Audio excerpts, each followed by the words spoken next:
Hello friends, welcome to Gomathi's kitchen. நம்ம இன்னைக்கு பார்க்க போற ரெசிபி பாத்தீங்க அப்படினா ரொம்ப ஒரு ஈஸியா செய்யற மாதிரியான டிஃபன் கோம்போ தான். ஹோட்டல்ல சாப்பிடுற டேஸ்ட்ல ரவா பொங்கலும் அது தொட்டு சாப்பிடுறதுக்கு ஏத்த மாதிரியான சட்னியும் தான் எப்படி செய்யலாம்ங்கறத பார்க்க போறோம். ஆல்ரெடி நம்ம சேனல்ல பாத்தீங்க அப்படினா நிறைய வகையான டிஃபன் கோம்போ அதே மாதிரி சிம்பிள் லஞ்ச் மெனுலாம் போட்டுருக்கேன். அந்த ரெசிபியோட லிங்க் எல்லாமே கீழே டிஸ்கிரிப்ஷன் பாக்ஸ்ல கொடுக்கிறேன். விருப்பப்பட்டா செக் பண்ணி பாருங்க. இப்போ இந்த ரவா பொங்கலும் சட்னியும் எப்படி செய்யலாங்கிறத பார்க்கலாம். கோமதிஸ் கிச்சனை சப்ஸ்கிரைப் பண்ணாதவங்க சப்ஸ்கிரைப் பட்டனை ப்ரெஸ் பண்ணிக்கோங்க. உடனுக்குடனே அப்டேட் வேணும் அப்படின்னா பக்கத்தில் இருக்க பெல் பட்டனில் ஆல்ங்கிற ஆப்ஷனை மறக்காமல் ப்ரெஸ் பண்ணி வச்சுக்கோங்க. இப்போ முதல்ல இந்த பொங்கலுக்கு சட்னி ரெடி பண்ணி வச்சுட்டு செய்ய ஆரம்பிக்கலாம். அதுக்கு ஒரு மிக்ஸி ஜாரில் இந்த சைஸில் உள்ள இஞ்சி பொடியாக கட் பண்ணதுன்னு பார்த்தீங்க அப்படின்னா 1 டேபிள் ஸ்பூன் அளவுக்கு நீங்கள் சேர்த்துக்கோங்க. கூடவே பார்த்தீங்கன்னா ஒரு 4லேருந்து 5 பச்சை மிளகா, இஞ்சிலேயும் அந்த காரம் இருக்கும், அதனால் நீங்கள் பச்சை மிளகா காரத்துக்கு ஏற்ற மாதிரி சேர்த்துக்கலாம். கூடவே பார்த்தீங்கன்னா நல்லா 1 கப் அளவுக்கு துருவின தேங்காவையும் சேர்த்துக்கோங்க. இப்போ இதில் இந்த சட்னிக்கு தேவையான அளவு உப்புன்னு பார்த்தீங்கன்னா ஒரு 1/2 டீஸ்பூன் அளவுக்கு கல் உப்பு சேர்த்துருக்குறேன். அப்புறமா 1/2 டேபிள் ஸ்பூன் அளவுக்கு பொட்டுக்கடலை சேர்த்துக்கோங்க. சில பேர் பொரிக்கடலைன்னு சொல்லுவாங்க இல்லையா, இதை சேர்த்துக்கலாம். இது நீங்கள் பொட்டுக்கடலை போடாமல் செஞ்சாலும் இன்னும் ரொம்பவே நல்லாயிருக்கும். இப்போ இந்த சட்னிக்குன்னு பார்த்தீங்கன்னா ஒரு 1/4 கப் அளவுக்கு மட்டும் தண்ணி ஊற்றி நல்லா கெட்டியாக அரைச்சி எடுத்துகிட்டு வந்துடலாம். இப்போ பார்த்தீங்கன்னா சட்னி அரைச்சாச்சு.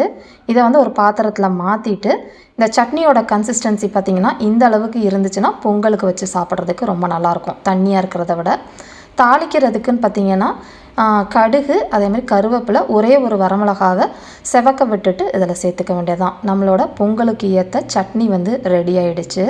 இப்போ நம்ம பொங்கல் செய்ய ஆரம்பிக்கலாம். இப்போ இந்த பொங்கல் செய்கிறதுக்குன்னு பார்த்தீங்கன்னா முதல்ல பாசிப்பருப்பை நம்ம குக்கரில் வேக போடணும். அதுக்கு 1/4 கப் அளவுக்கு பாசிப்பருப்பை குக்கரில் சேர்த்துட்டு இதை நம்ம 2 தடவை அலம்பி எடுத்துகிட்டு வந்துடலாம்.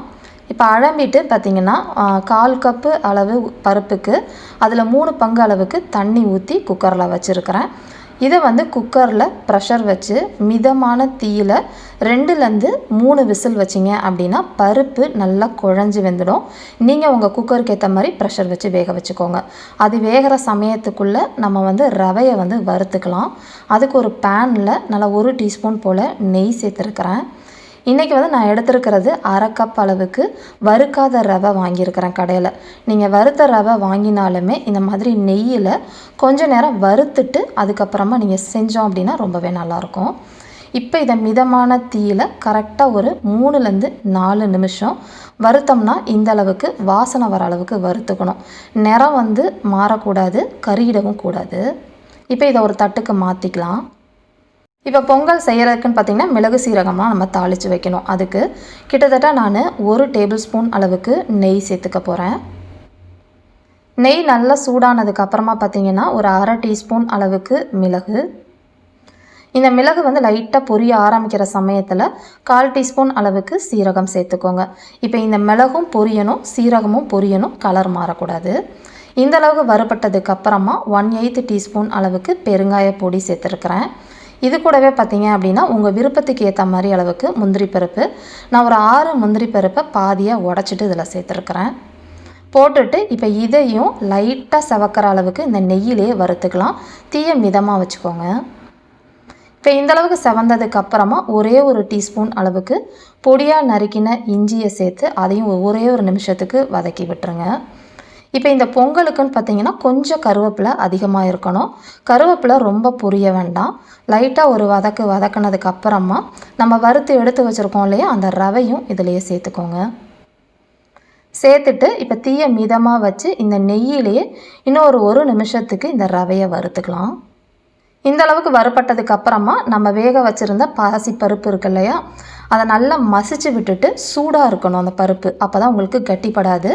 போட்டுட்டு அதையும் நல்லா கலந்து விட்டுருங்க. கலந்துட்டு இப்போ இந்த பொங்கலுக்கு தேவையான அளவு உப்புன்னு பார்த்தீங்கன்னா ஒரு 1/2 டீஸ்பூன் அளவுக்கு டேபிள் சால்ட்டு சேர்த்துருக்குறேன். சேர்த்துட்டு இதையும் நல்லா கலந்துட்டு இதுக்கு தண்ணின்னு பார்த்தீங்க அப்படின்னா எடுத்துருக்கிற ரவைக்கு 3 பங்கு அளவுக்கு நல்லா கொதிக்கிற தண்ணி தான் சேர்த்துக்கணும், அப்போ தான் உங்களுக்கு கட்டிப்படாது. இப்போ இதை தீயை ஃபுல்லாக குறைச்சிட்டு இது எல்லாத்தையுமே நல்லா கலந்து விடுங்க. இப்போ நம்ம நல்லா வறுத்துருக்கிறது அதுக்கும் கொதிக்கிற தண்ணிக்கு எதுக்கும் கட்டிப்படாது. நல்லா வந்து எல்லாத்தையும் மசிச்சு விட்டுறலாம். இப்போ பார்த்திங்கன்னா நல்லா கலந்ததுக்கு அப்புறமா இப்போ நெய் வந்து உங்களுக்கு விருப்பத்துக்கு ஏற்ற மாதிரி நான் வந்து பார்த்திங்கன்னா ஒரு 2 டீஸ்பூன் அளவுக்கு மட்டும் நெய் சேர்த்துருக்குறேன். சேர்த்துட்டு தீயை ஃபுல்லாக குறைச்சிட்டு நல்லா கிளறி கொடுங்க. இப்போ பார்த்தீங்கன்னா இந்த அளவுக்கு வந்தால் சரியாக இருக்கும். கரெக்டாக பார்த்தீங்கன்னா ஒரு 3லேருந்து 5 நிமிஷம் தான். இந்த அளவுக்கு உங்களுக்கு சட்டுன்னு பொங்கல் வந்து ரெடி ஆகிடும். இதுக்கு மேலே இருக வேண்டாம். இந்த டைம் பார்த்தீங்கன்னா நீங்கள் உடனே சூடாக சர்வ் பண்ணுறப்ப பொங்கல் சூப்பராக இருக்கும். இதே மாதிரி அளவுகளோட இந்த ரவா பொங்கலையும் அதே மாதிரி இந்த தேங்காய் சட்னியும் செஞ்சு பார்த்துட்டு எப்படி இருக்குங்கிறத கமெண்ட் பண்ணுங்கள். வீடியோ பிடிச்சிருந்தாலும் கமெண்ட் பண்ணுங்கள், லைக் பண்ணுங்கள். மறக்காமல் கோமதிஸ் கிச்சன் சேனலையும் சப்ஸ்கிரைப் பண்ணி வச்சுக்கோங்க. தேங்க்ஸ் ஃபார் வாட்சிங்.